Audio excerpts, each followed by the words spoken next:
Have you ever wondered why dealership techs rush jobs, miss obvious things, and sometimes don't complete the work correctly or accurately? Well, it's not always laziness. A lot of it is the fault of the system of flat rate, how it is broken, and how it is ruining the automotive industry. Bad technicians are not born, they are made under the guise of the flat rate system and dealership tactics that turn these bad habits into the status quo.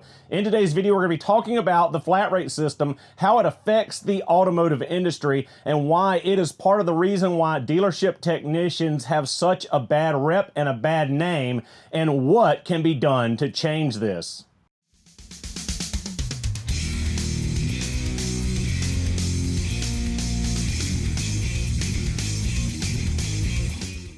So for a lot of people, they don't know what the flat rate system is. So a quick explanation: when a technician works at a dealership, they are paid on flat rate. They are paid by the job, not by the hour. They don't have a standard hourly rate that they punch a time clock in and out on and get their hourly wage. What it does is there is a book that has outlines for times for each year, make, model of vehicle in any kind of repair, diagnosis, or work needing to be done. It has a specific time that is allotted for it. So say that you have a job that pays 3 hours. If you are a highly efficient technician and are seasoned, you can get that done in an hour, hour and a half, what have you, and what they call beat the clock. So you still get paid 3 hours of labor for only working an hour and a half. So it sounds like a great system, right?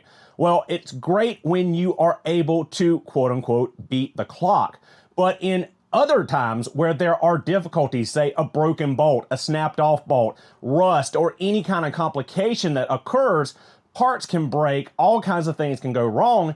That job that only pays 3 hours might actually take you 5 hours. Now you've lost 2 hours of your day to only get paid 3 on something that took you 5 hours. That is where you start losing money and a little bit of your sanity when it comes to working in the dealership.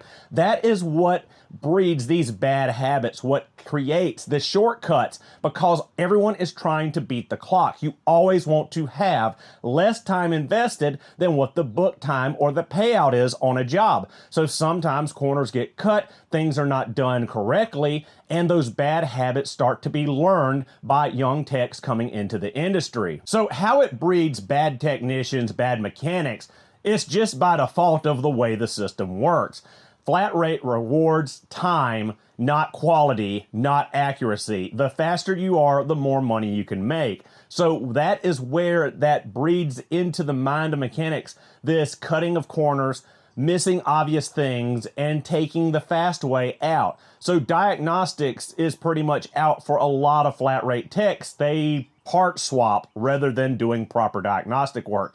Because why would you want to waste 2 hours that you're not going to get paid for chasing down a broken wire or scoping out a failed component when you can just take a part, swap it in for a known good, and cross your fingers and hope that was what the problem was? That is part of it. It rewards the speed. You're not getting paid for that diagnostic time or doing it right. You're getting paid for doing it fast. On another note, it is the whole thing of, skipping out on proper procedures, not getting the torque wrench out, not setting those torque specifications, looking up those torque specifications. That's where that mentality of, 2 to 3 ugga-duggas from the old Impact's good enough for me, or tightening it up, that feels about right. That is the German torque spec of good and tight. So that is another part of this speed reward of the flat rate system. Also coming into that is the mentality of waiters are going to wait. People that bring their vehicle by for quick, easy services like an oil change are a lot of times overlooked because no one wants to do an oil change. People are looking for gravy work. Gravy work is what is referred to as a job that has a high pay on the flat rate system, but is something that you can easily complete in less time to beat the clock because you're ahead and making more money versus the time you invest in it. So a lot of times the waiter's going to wait is people shuffling down that ticket, not wanting to take something like an oil change in place of the gravy work. The fourth thing is how it breeds into the minds of people to upsell. Now, a lot of times this comes from service advisors in the service lane, upselling services and charges, but it comes down to the technician in the bay. They give you those multi-point inspections in hopes of finding an issue that they can sell you or repair on, because if they're not selling, they're not making money. Now, again, this is not purely due to the mechanic or the technician being out to get you. I know that is portrayed a lot online, that people are, bad inherently. They are out to screw you over. It's not that a lot of these guys are bad or lazy or out to get you. It's the way the system's set up, that they are looking out for themselves, for their family, for their paycheck, and how they can make a living and take care of those that they support. And it's just the way the system is set up. It's bad all the way around. Now, another part of the flat rate system and dealer service centers is how it chews up young mechanics and technicians.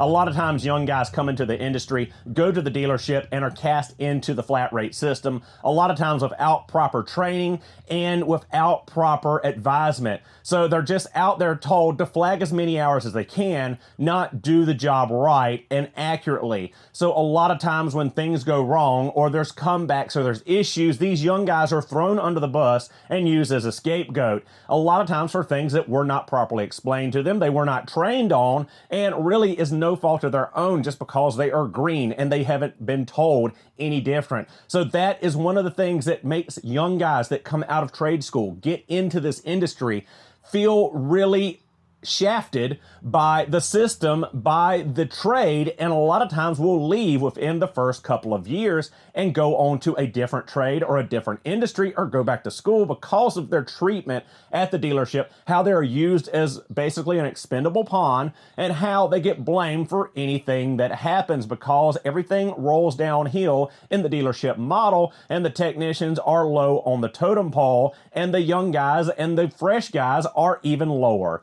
So that is part of the problem in this whole breakdown that we are experiencing in the automotive field right now across all avenues. It's not just dealerships, it's independent, it's all over the place, but a lot of it is these young guys going and getting fully discouraged going into the dealership starting out by bad pay, by no training, by bad work conditions, by being treated poorly, and it just makes people turned off and turned away from the industry that sorely needs new people coming in, because we don't have the new people coming into this industry, and the older technicians are retiring out with no one to replace them, and we have a serious problem on our hands when it comes to automotive repair and diagnostics. So who actually wins under the flat rate system? And drum roll, no surprise, of course, it is the dealership and the vehicle manufacturers because of the way it's set up. Now, if you go into your local dealership and they have a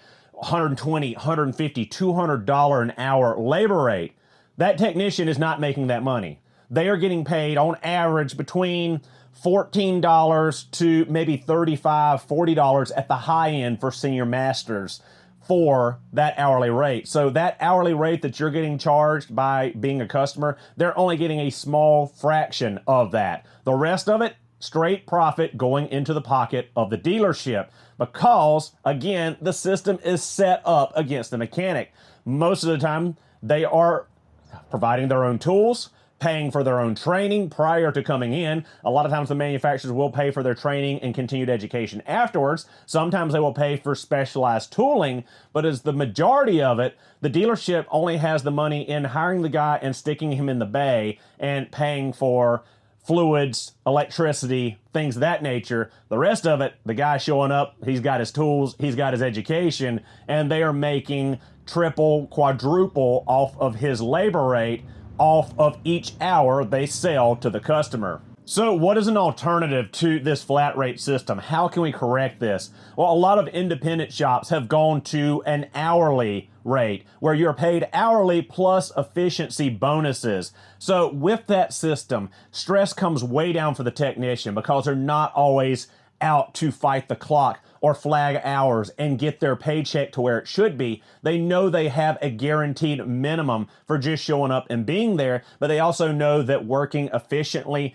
and effectively and accurately will reward them in a bigger bonus on their paycheck. So that is a much better system, in my opinion, and a lot of people's opinion, versus the flat rate system that just breeds this laziness, cutting corners, etc. Now, in this, it seems that I am being derogatory towards dealership technicians and to this kind of system. Now, I am against the system because of what it does, but don't get me wrong. I am not saying that all dealer techs or all flat rate techs are lazy or incompetent or anything like that. I'm just saying that the way this system is set up, it rewards that kind of activity. There are plenty of good, honest technicians at the dealership, but they do so at their own detriment because it costs them money to do things the right way. It costs them money to be honest and open to the customer and take care of the customer, which I think should be widely accepted and looked upon with, praise, that someone is financially hurting themselves to not screw over the customer. And that is a sad state that is the way this system is set up, that if you want to be a good technician, you want to be a good mechanic, and you don't want to pull one over on people and you don't want to abuse people and screw people over, you take the hit financially yourself by being a good person and doing your job correctly. I think that's absolutely wrong. You should be rewarded for that kind of behavior, not rewarded for doing it wrong, doing it slack, being lazy, and just by trying to beat that time clock and flag as many hours as possible. So guys, with that said, have you ever been to the dealership and had a misdiagnosis? Have you ever gotten a repair that didn't take or wasn't done properly? Well, next time, before you get mad and call the technician a crook or evil or dirty, look at the system that created what he became. Look at the system in place that rewards that type of behavior instead of rewarding a good customer service experience for you. So I know a lot of shade is always thrown at the dealerships and dealership techs, but again, it's all bred based on the system at hand. It needs to change. It has to change because we can't keep going down this road with the current status quo. We're not going to get the new guys into the dealerships. We're not going to get the new guys into the industry as a whole. And we already have a massive shortage of technicians. And it's just going to get worse until things get better as far as work conditions, how they are treated, education, tooling, and their reward via their salaries. Until that stuff changes, nothing is really going to get better. Again, unless the technician is shooting himself in the foot to save face and be a good mechanic. So guys, let me know your thoughts and feelings down below. Have you had a bad experience at the dealership? Do you see it differently now that you understand the system at play and why it makes mechanics and technicians do the things they do or be the way they are because of how broken it is?